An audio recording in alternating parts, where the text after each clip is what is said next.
नमस्कार मित्रांनो, मी प्राध्यापक नामदेवराव जाधव. 12 लाख मराठी तरुणांना उद्योजक बनण्याचं ध्येय प्राप्त करत आलेला माणूस. मित्रांनो, मला आपल्याला एका महत्त्वाच्या विषयावर संवाद साधायची इच्छा आहे आणि म्हणून मी आज आपल्याकडे लाईव्ह आलेलो आहे.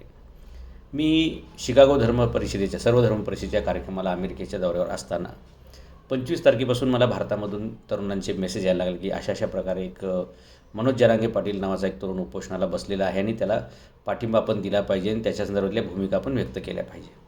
मी त्या सर्व लोकांच्या मेसेजला हेच उत्तर द्यायचो की बाबांनो, मला पहिलं भारतात येऊ दे, व्यक्ती कोण आहे काय हे सगळं मला तपासू दे, त्याच्यानंतर मी ह्याच्याबद्दल रिॲक्ट होईल. कारण याच्यापूर्वी अनेक लोकांनी असे कार्यक्रम केले आणि त्याच्यानंतर ते आपण पाठिंबा देऊन त्यांना तोंडघशी पडलो. त्याच्यामुळे मी पाठिंबा द्यायला काही घाई केली नाही. परंतु मी भारतामध्ये आल्याबरोबर 4 तारखेला आल्याबरोबर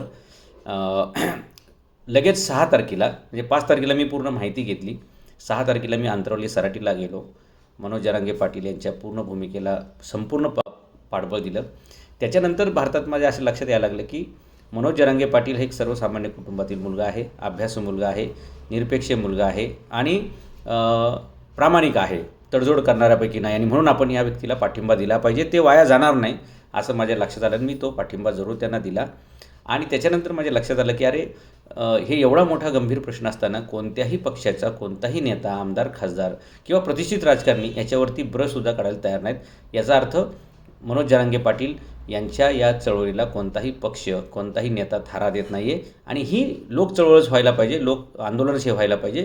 या भूमिकेतून समाजातील एक विचारवंत म्हणून मी मनोज जरांगे पाटील यांची बाजू घेतली आणि वेळोवेळी त्या संदर्भातले प्रबोधन करणारे, मराठा आरक्षणाची जनजागृती करणारे वेळोवेळी व्हिडिओ मी इथं बनवलेले आहेत. कधी गाडीतून बनवले आहेत, कधी जॉगिंगच्या वेळी बनवले. मला जेव्हा जेव्हा वेळ देता येईल त्या प्रकारे मी वेळात वेळ काढून ते बनवले आहेत. 3 वेळा 1.5 महिन्याच्या काळामध्ये मी अंतरवली सराटीपर्यंत पण जाऊन आलेलो आहे. 14 तारखेच्या सभेला पण मी 13 तारखेला अगोदर तिथे हजर होतो. हे सगळ्या गोष्टी आहेत मित्रांनो. आणि एक इतिहासकार म्हणून मग माझ्या डोक्यामध्ये असा विषय यायला लागला की अनेक वर्षापासून एखादा प्रश्न का सुटत नाही, तो प्रश्न निर्माण कसा झाला, ह्याच्यामध्ये काय कंगोर आहेत, ह्याचा आपण इतिहासकार म्हणून अभ्यास केला पाहिजे.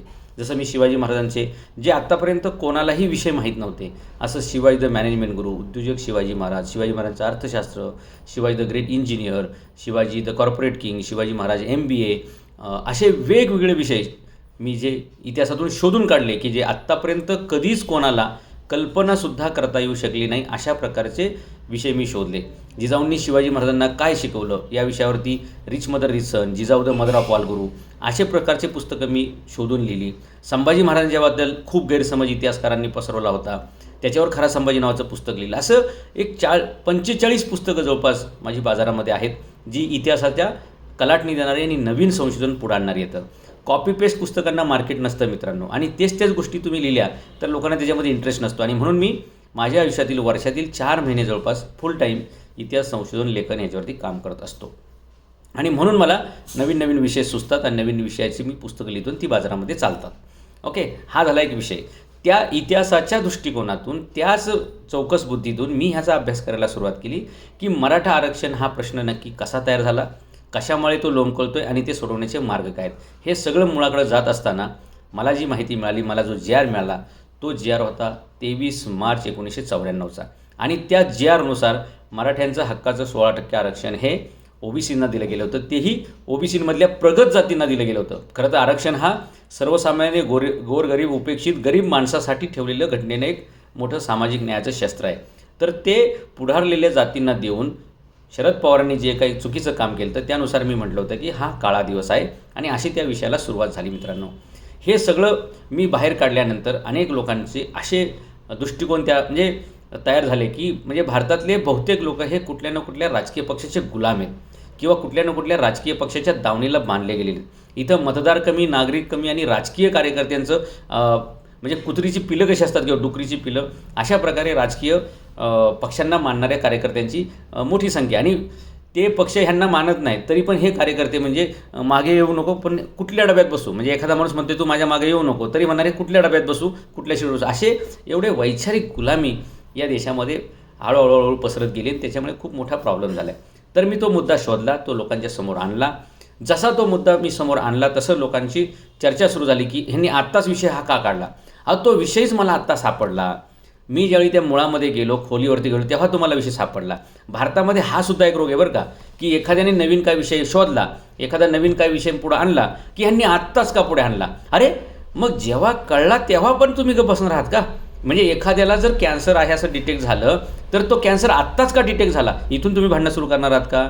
तो कॅन्सर डिटेक्ट झाला, त्याची कारणं काय आहेत ते बघा, त्याचं निराकरण काय ते बघा. याच्यावरती म्हणजे अक्षरशः भारतातले लोक यांना अशी झापडं लावून विचार, मेंदू घाण ठेवून विचार करतात, त्याचं खूप दुर्दैव वाटतं.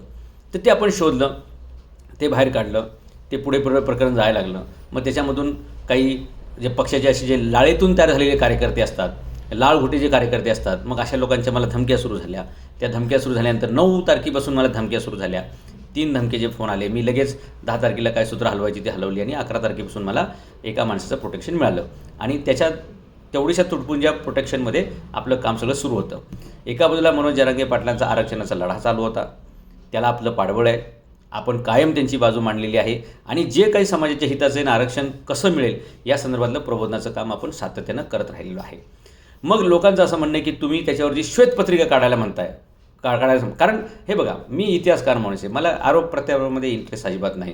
हा कागद, हा सूर्य आणि हा जयद्रथ, 23 मार्च 1994 हा मराठ्यांच्या इतिहासातील काळा दिवस, या भूमिकेवर मी आजही ठाम आहे, काल होतो. कारण माझ्या हातामध्ये GR आहे आणि या GR संदर्भात कुणी प्रस्ताव मांडला, कुणी ते मराठ्यांच्या हक्काचं आरक्षण OBCना देण्यासाठी कुणी त्या चर्चासत्रात सहभाग घेतला, हे सगळे विषय समाजाला कळले पाहिजे, जेणेकरून कोणावरती कोणाचा दोषारोप नसावा आणि ज्याचं जे आहे ते त्याचं त्याला हक्काचं मिळालं पाहिजे, एवढीच माझी त्यातली भूमिका होती. आणि म्हणून मी तो GR त्याच्या संदर्भात मुख्यमंत्र्यांनी, महाराष्ट्राचे आत्ताचे विद्यमान मुख्यमंत्री एकनाथ शिंदे यांनी GR काढावं, अशा प्रकारची माझी मागणी होती.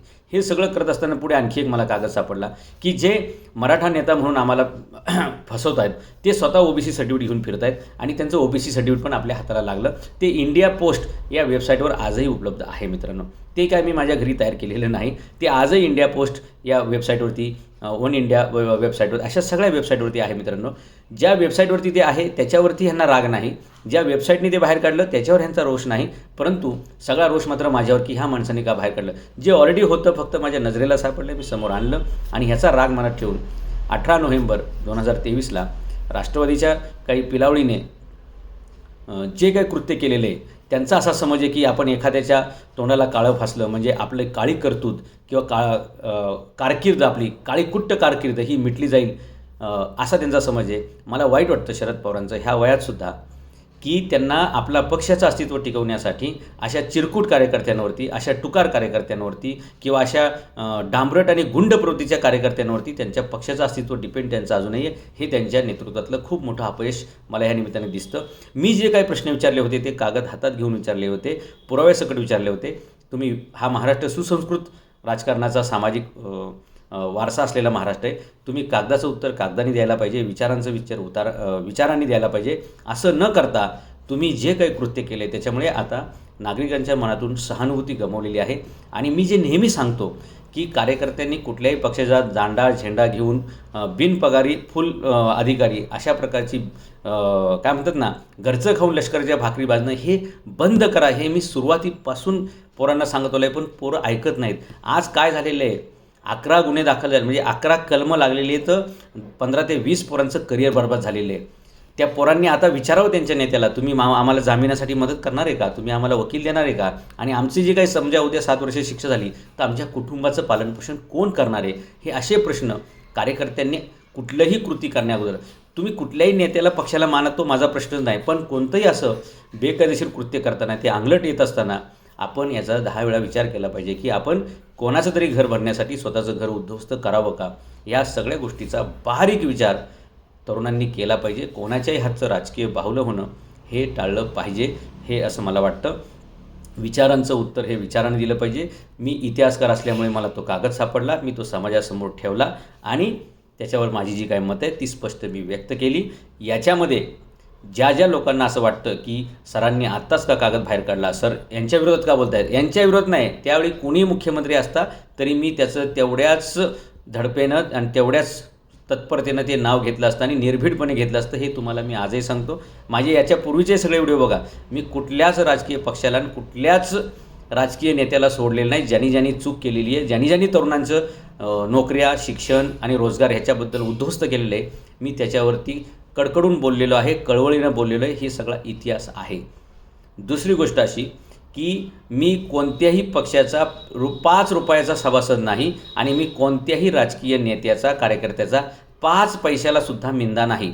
त्यामुळे माझ्याबद्दल विचार करताना, माझ्याबद्दल बोलताना हे जे पाळीव कुत्री येतं किंवा जे पाळीव कार्यकर्ते आहेत ना, त्यांनी जरा असं विचार करून बोलायचं आणि पुराव्यासकट बोलायचं. तुम्ही जे बोलणार त्याचे तुम्हाला पुरावे देता आले पाहिजेत. उदाहरणार्थ, मी जो गुन्हा दाखल केलेला आहे त्या राष्ट्रवादीच्या पाळीव भाडोत्री गुंडांवरती, त्याचे FIRचे मी काल पोस्ट केलेली आहे फेसबुकला. असं माझ्या संदर्भात जे लोक अपप्रचार करतात की सरांवरती खंडणीचा गुन्हा दाखल आहे, सरांवरती याचा गुन्हा दाखल आहे, त्याचा, अरे गुन्हा दाखल आहे म्हणजे त्याची FIR, त्याची तारीख, त्याचा वार, त्याचं पोलीस स्टेशन, असं काहीतरी तुम्ही दाखवलं पाहिजे ना. फक्त एखाद्याची प्रतिष्ठा खराब करण्यासाठी तुम्ही असं काहीतरी काम करताल, हे चुकीचं आहे. आणि माझ्या माहितीप्रमाणे हे राजकारणातले लोक एवढे नीच असतात आणि त्यांची काम करण्याची एक पद्धत असते, ती तुम्हाला मी सांगतो. आणि म्हणून मी ह्यांना पुरून उडू शकतो बरं का, की मला ह्यांचे डावपेच वेळीच कळतात आणि मी त्यांना पुरून उडणारा माणूस आहे. राजकारणातील लोक, नवीन लोक समाजकारणामध्ये येऊ नयेत. त्यांचं नेतृत्व समाजाने मान्य केलं तर आमचं पितळ उघडं पडेल या भीतीपोटी सतत नवीन उदय होणाऱ्या लोकांना विरोध करतात. पहिलं त्यांचं चारित्र्यहनन करतात आणि दुसऱ्या टप्प्यात त्यांची आर्थिक रसद मारायचा प्रयत्न करतात, जेणेकरून त्या माणसांनी यांना शह देता कामा नये. असं ह्यांनी बऱ्याच लोकांच्या बाबतीत करत असतात, परंतु माझ्या बाबतीत मात्र असं होण्याची शक्यता कमी आहे. यांनी किती जरी चारित्र्यहनन केलं तरी माझ्याकडे 25 वर्षाचा बेस आहे त्या कार्याला, त्या कृतीला, त्या चारित्र्याला. आणि आर्थिक रसद मारायचा प्रश्न यांच्याकडून होऊच शकत नाही माझी, कारण माझ्या गरजा खूप कमी आहेत आणि मी स्वतःच्या कष्टाच्या पैशातून, उद्योगातून उभा राहिलेला माणूस आहे. त्यामुळे आर्थिकरित्या मी काही ह्यांना शरण जाऊ शकत नाही. ह्या 2 गोष्टी. मग हे काय करतात हे लोक? फिरून एका प्रश्नाकडे येतात बरं का. म्हणजे ह्यांना GRचं उत्तर देता आलं नाही, ह्यांना OBC सर्टिफिकेटचं उत्तर देता आलं नाही, ह्यांना शाळेच्या दाखल्याचं उत्तर देता आलं नाही. खरं तर यांनी त्यांचे 5-10 तज्ज्ञ प्रवक्ते, त्यांचे 5-10 आमदार, आता त्यांच्याकडे तर आमदार नसतील तो त्यांचा प्रश्न असेल, त्याच्यावर मी दिलगिरी व्यक्त करतो. तर त्यांच्यातले जे काही 2-4 विद्वान असतील त्यांना पॅनलवरती बसवायला पाहिजे होतं आणि मला समोर बसवून, जसं कोर्टामध्ये विचारतात की नाही जज किंवा वकील, तसे मला प्रश्न विचारायला पाहिजे होते. आणि लोकशाही चौकटीत आपण समोरासमोर बसून चर्चा करू ना. बाबा हा GR आहे याच्यावर चर्चा करू, हे OBC सर्टिफिकेट आहे याच्यावर चर्चा करू, हा शाळेचा दाखला आहे याच्यावर चर्चा करू. चर्चेतून हे तुम्हाला सिद्ध करता आलं असतं की हे आरोप खरे आहेत किंवा खोटे आहेत. परंतु ज्या प्रकारे तुम्ही रिॲक्ट झालेला, ज्या प्रकारे तुम्ही एका शिवचरित्रकारावरती, एका इतिहासकारावरती, एका लेखकावरती, ओके, एका वक्त्यावरती, एका बिझनेस कोचवरती ज्या प्रकारचा तुम्ही हल्ला केलेला आहे, शारीरिक हल्ला केलेला आहे, याच्यातून तुमच्या सर्व पात्रता सिद्ध होतात आणि तुम्ही कोणत्याही प्रकारे लोकशाहीमध्ये राजकारणाला पात्र नाही हे तुम्ही सिद्ध केलेले आहे. आणि अशा प्रकारे जर तुम्ही घटनेची पायमल्ली करत असाल तर तुम्हाला कोणतीही निवडणूक लढण्याचा, मतं मागण्याचा अधिकार नाही, असं मला या व्हिडिओतून सांगावं वाटते, दुर्दैवाने सांगावं वाटते. दुसरी गोष्ट, बुद्धीची कीव यावी अशा प्रकारचे काही लोक शोध लावतात की नामदेवराव जाधवांची वंशावळ हा त्यांच्या संशोधनाचा विषय. मी एका पेजवरती, म्हणजे एकाच पोस्टवरती, एका बाजूला 23 मार्च 1994चा GR टाकेल आणि त्याच पेजवरती मी वंशावळ टाकेल. दोन्ही कागद आपण टाकू आणि दोन्ही कागदांच्या सत्यता आपण तपासू, अशा प्रकारचं मी आव्हान करतो. पण ते घटनेच्या चौकटीत आणि शांततेच्या मार्गाने झालं पाहिजे. मित्रांनो, मी जेवढी पुस्तकं लिहिलेली आहेत, मी जेवढं शिवचरित्राचं प्रबोधन, प्रचार प्रसार केला आहे ना, याच्यापेक्षा मोठा पुरावाची गरज नाही आहे की नामदेवराव जाधव कोणाचे वंशज आहेत आणि कोणाचे वारसदार आहेत. आलं लक्षात? जे कशातच कुठे काही नसतात ते कशातून वारस होणार आहेत? अरे ज्या महापुरुषांची नावं तुम्ही घेता त्यांचा एक गुण तुमच्यात नसेल, तुम्ही कशातून वारस आहात? आणि मग असं कुठंतरी राजकीय दबाव टाकायचा, दिवाळीच्या दिवशी कुठंतरी सिंदखेड राजाला जायचं, एखाद्या गरीब मास्तरला बिचारायला धरायचं आणि त्याला काहीतरी आमिष दाखवायचं आणि त्याच्याकडून एका म्हणजे साध्या अशा लेटरवरती काहीतरी लिहून घ्यायचं. आणि कोणाची मान्यता तुम्ही विचारता? अहो, ज्याचं कागद तुम्ही आणताय तो लखुजी जाधवाचा वारसदार आहे का पहिले, ह्याची वंशावळ तुम्ही हातात दाखवायला पाहिजे होती की हे बघा हे अधिकृत त्यांचे वंशज आहेत आणि त्यांचं असं म्हणणं आहे. आणि एक माणूस दुसऱ्या माणसाला कसं सर्टिफाईड करू शकतो? समजा एखाद्या गावामध्ये आपण सगळे लोक राहतो, तर एक नागरिक दुसऱ्या नागरिकाला सर्टिफाईड करतो का? ही कुठं पद्धत असते का? आणि कोणाची वंशावळ खरी खोटी, कोणाची किती वास्तव, हे निर्णय कोण घेईल? एक तर कलेक्टर घेतील किंवा एक तर न्यायालय घेईल. आणि आमदार कधीपासून हे कामं सुरू करायला लागले, एखाद्याचं सर्टिफाईड करणं किंवा न करणं? हे घटनेची पायमल्ली आहे. आमदारांच्या कार्यकक्षेमध्ये हे बसत नाही. त्यामुळे यांच्या बुद्धीची कीव येते. एखाद्या माणसाची वंशावळ खरी खोटी, वास्तव अवास्तव ह्याचा निर्णय प्रशासन घेतं, याचा निर्णय कोर्ट घेतं तर तुम्ही तिकडे जात नाही आणि कोणतरी छाटछूट माणसाकडून काहीतरी लिहून घेता. याच्याच्याने माझ्या कार्यकृतीमध्ये फरक पडणार नाही, कारण मी जी 25 वर्ष काम केलेले आहे ते एवढं अफाट काम उभं करून बेस्ट ठेवलेलं आहे की ते पुसता येणार नाही. नामदेवराव जाधव शहराने आज असेल उद्या नसेल, प्रत्येक माणूस मरणार आहे, मरतेच आहे, परंतु मी जे इतिहासातलं काम उभं केलं आहे त्या कामाला कुणीही संपवू शकणार नाही. माणसं संपवता येतात, माणसांचे विचार संपवता येत नाहीत. आणि त्याच्यामुळे अजून तरी लोकांनी राजकारण करण्यासाठी गुंडांची मदत घेणं, तुकारांची मदत घेणं हे थांबवलं पाहिजे. नाहीतर तुकारांचं नेतृत्व करणारे सुद्धा तुकारच असतात, गुंडांना पाठबळ देणारे हे गुंडच असतात, हे जनतेला कळायला काही वेळ लागत नाही. आणि त्याच्यामुळे शेवटी माझं असं आव्हान आहे की जो माझ्यावरती भ्याड हल्ला झाला होता 18 नोव्हेंबर 2023ला, त्याची एकतर तुम्ही जबाबदारी तरी घ्या की होय आमच्या कार्यकर्त्यांनी केला विचारवंतांवर हल्ला, त्याचा आम्हाला अभिमान आहे असं तरी म्हणा, किंवा विचारवंतांवरती हल्ला करणं हे निषेधार्ह गोष्ट आहे, त्याचा तुम्ही निषेध तरी करा. जसं तुम्ही सगळीकडंच कन्फ्युजिव्ह भूमिका घेता, तळ्यात मळ्यात भूमिका घेता, इथं तसं चालणार नाही. तुम्हाला एकतर निषेध करावा लागेल किंवा या घटनेचं समर्थन तरी करावं लागेल, जेणेकरून जनतेला तुमचा खरा चेहरा, बुरख्या आडचा चेहरा हे कळलं पाहिजे. आणि या व्हिडिओच्या शेवटी मला परत तुम्हाला हे सांगायचं मित्रांनो की शरद पवार हे मराठ्यांचा जन्मता द्वेष करतात, याचा एक छोटासा पुरावा मी देतो आणि हा व्हिडिओ संपवतो. बाळासाहेब ठाकरे हे शरद पवारांना नेहमी मैद्याचं पोतं म्हणायचे, बारामतीचा महमद्या म्हणायचे आणि भूखंडाचे श्रीखंड लाटले, असे कित्येक आरोप त्यांनी केले. तर बाळासाहेब ठाकरेंवरती शरद पवारांनी हल्ला केला कधी? त्यांच्या कार्यकर्त्यांनी केला? नाही केला. गोपीनाथ मुंडेंनी अनेक प्रकरणं शरद पवारांची बाहेर काढली, त्यांचे वाभाडे काढले. काय गोपीनाथ मुंडे वंजारी समाजाचे होते, त्यांच्यावर शरद पवारांच्या कार्यकर्त्यांनी हल्ला केला? शरद पवारांनी केला? नाही केला. बाळासाहेब ठाकरे ब्राह्मण होते, त्यांच्यावर हल्ला केला? नाही केला. चला, ही इतिहासातली उदाहरणं आजच्या तरुण पिढीला कदाचित माहीत नसतील. आता लेटेस्ट उदाहरण आपण घेऊया. गोपीचंद पडळकर हे भारतीय जनता पक्षाचे आमदार आहेत आणि ते धनगर समाजाचे नेते आहेत. ते शरद पवारांवरती वारंवार जे काही बोलतात ते आक्षेपार्ह आहे, किती आक्षेपार्ह आहे ते जनतेने ठरवायचे. पण ते जे काही बोलतात कधी कधी खालच्या भाषेत, खालच्या पातळीवर पण जाऊन बोलतात. काय त्याबद्दल कधी गोपीचंद पडळकर यांना राष्ट्रवादीच्या कार्यकर्त्यांनी मारहाण केली आहे? शरद पवारांनी कधी तसं मारहाण करण्याच्या सूचना दिल्या? नाही, कारण ते धनगर समाजाचे नेते, त्यांना धनगरांची मतं पाहिजेत, त्यांना वंजारी समाजाची मतं पाहिजेत. गुणरत्न सदावर्ते हे जे वकील महोदय आहेत हे सुद्धा शरद पवारांवरती अनेक वेळा त्यांनी टीका केलेली आहेत, अनेक वेळा त्यांनी पण वेगळी वक्तव्य केलेली आहेत. मग गुणरत्न सदावर्ते ह्यांच्यावरती त्यांनी कधी अटॅक केला का शरद पवारांनी? त्यांच्या कार्यकर्त्यांनी नाही, तर ते दलित समाजातले आहेत आणि त्यांचीही मतं पाहिजेत. म्हणजे ह्यांना धनगरांची मतं पाहिजेत, यांना वंजारी समाजाची मतं पाहिजेत, ह्यांना SC STची मतं पाहिजेत, ह्यांना OBCची मतं पाहिजेत, पण यांना मराठ्यांच्या मताची गरज पडत नाही. आणि शरद पवार हे मराठ्यांचा जातीवंत शत्रू आहे हे त्यांच्या प्रत्येक कृतीतून मित्रांनो मला दिसत आलेले आहे. आणि म्हणून मी ही ठाम भूमिका मांडत आलेलो आहे. आणि लक्षात घ्या, ज्या शरद पवारांनी आजपर्यंत एकाही मराठ्याला नेता म्हणून उदयाला येऊ दिलं नाही, त्याचं कारण एकमेव की मराठ्यांचे नेते आपण एकटेच आहोत असं दाखवण्याचा त्यांचा केविलवाला प्रयत्न नेहमी राहिलेला आहे. आणि कोणताही स्टँड त्यांनी कधी परमनंट घेतला नाही, कधी इकडून उडी तिकडं, तिकडून इकडं उडी. म्हणजे ज्यांचा स्वतःवरही अजिबात विश्वास नाही अशी व्यक्ती म्हणजे शरद पवार. आणि शरद पवारांना कुठल्याही मराठ्याचं भलं व्हावं असं वाटत नाही. घरच्या बाहेरचं सोडून द्या, अगदी अजित पवार मुख्यमंत्री व्हावेत हे सुद्धा ज्या माणसाने कधी सहन केलं नाही, अजित पवारांची सुद्धा प्रगती व्हावी हे सुद्धा ज्या माणसाला कधी सहन झालं नाही, बाकीच्यांबद्दल मी काय बोललं पाहिजे मित्रांनो? ज्यावेळी काँग्रेसचं आणि राष्ट्रवादीचं ठरलं होतं की ज्याचे जास्त आमदार येतील त्याचा मुख्यमंत्री आणि ज्याचे कमी येतील त्याचे उपमुख्यमंत्री, काँग्रेसचे एकूण 70 आमदार आले, राष्ट्रवादीचे 71 आमदार आले. अशा वेळी शरद पवारांनी अजित पवार मुख्यमंत्री होतील म्हणून काँग्रेसला मुख्यमंत्रीपद दिलं, परंतु अजित पवारांना दिलं नाही. मित्रांनो, ही वाईट प्रवृत्ती आहे. आपल्या स्वतःच्या पुतण्यालासुद्धा ज्या माणसाने प्रगती करू दिली नाही, त्याच्यासुद्धा प्रगतीमध्ये खोडे घातले, असा व्यक्ती तुमचं भलं करेल असं जर पोरांना तुम्हाला वाटत असेल आणि त्यांचे कार्यकर्ते होण्यात जर तुम्हाला धन्य वाटत असेल तर तुम्ही तुमचा मेंदू, तुमची बुद्धी तपासून घेतली पाहिजे. मला वाईट फक्त या गोष्टीत एवढंच वाटलं की ज्या आईबापांनी जन्म दिला, ज्या आईवडिलांनी शिक्षण दिलं, त्यांचे तुम्ही कधी पोस्टर लावले नाही, त्यांचा कधी वाढदिवस साजरा केला नाही, त्यांचं कधी तुम्ही कौतुक केलं नाही, आणि ज्यांनी तुमचे नेहमी पाय कापले, ज्यांनी कायम तुम्हाला वापरून घेऊन फेकून द्यायचं काम केलं, त्याच्यासाठी मात्र तुम्ही जर भांडायला आमच्याशी तयार असाल तर याच्यापेक्षा दुर्दैव ते काहीच नाही. आम्ही ज्ञानेश्वरांच्या भाषेत एकच म्हणू शकतो की जय खळांची व्यंकटे सांडव तया सत्कर्मी रती वाढो. भूता परस्पर जडो मैत्री जीवांचे. माझं इतिहासाचं आणि उद्योजकतेचं काम निर्भीडपणे असंच पुढे चालत राहणार.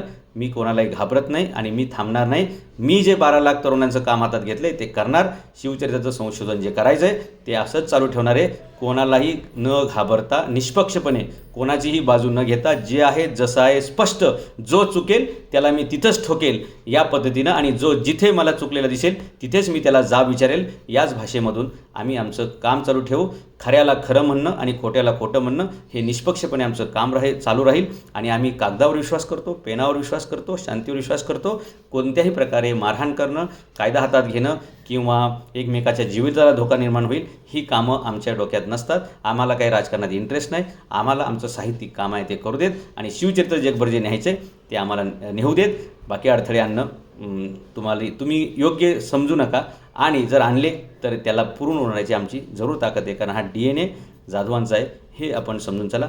आणि यावर्षीची शिवजयंती आपण दुबईमध्ये न करता ती सिंगापूरमध्ये करणार आहोत, हेच आपल्याला एकदा आवाहन करतो. आणि आमच्या कोणत्याही शिवभक्तांनी, चाहत्यांनी, मावळ्यांनी अजिबात घाबरू नका, कारण कोणाचंही जीवन हे परमेश्वराने दिलेलं आहे आणि कोणाचं आयुष्य कुठे संपवायचं हे सुद्धा परमेश्वराच्या हातात आहे. असे लबाड, लांडगे, कोल्हे आणि यांच्या हातामध्ये कोणाचं जीवन मरण नसतं आहे. मी वारकरी असल्यामुळे मला अध्यात्माचे सगळे सिद्धांत माहिती आहेत आणि म्हणून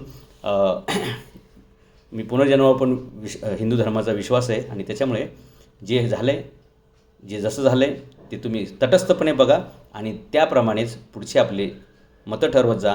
कुठलाही पूर्वग्रह ठेवून जर तुम्ही मतं बनवताल तर मला वाटतं तुम्ही कुठलंच मत व्यक्त करण्याच्या लायक राहणार नाही. आणि म्हणून स्पष्ट, तटस्थ असं ऐकायला, पाहायला, वाचायला शिका आणि मग तसं व्यक्त होत चला, असंच मी तुम्हाला निवेदन करेल.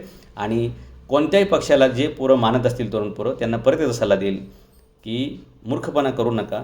वयाच्या 30शीपर्यंत आपलं शिक्षण, रोजगार याच्यावरच फोकस करा, कारण कोणताही पक्ष तुम्हाला शिक्षण देणार नाही, रोजगार देणार नाही. ते काम फक्त आपलंच आहे. आणि म्हणून शेवटी फिरून तुम्हाला एकाच ठिकाणी यावं लागेल की रयते स्फोटास लावणे आहे, आणि तेवढंच काम खरं आहे आणि त्याच्यासाठीच आपण काम केलं पाहिजे असं मला वाटतं.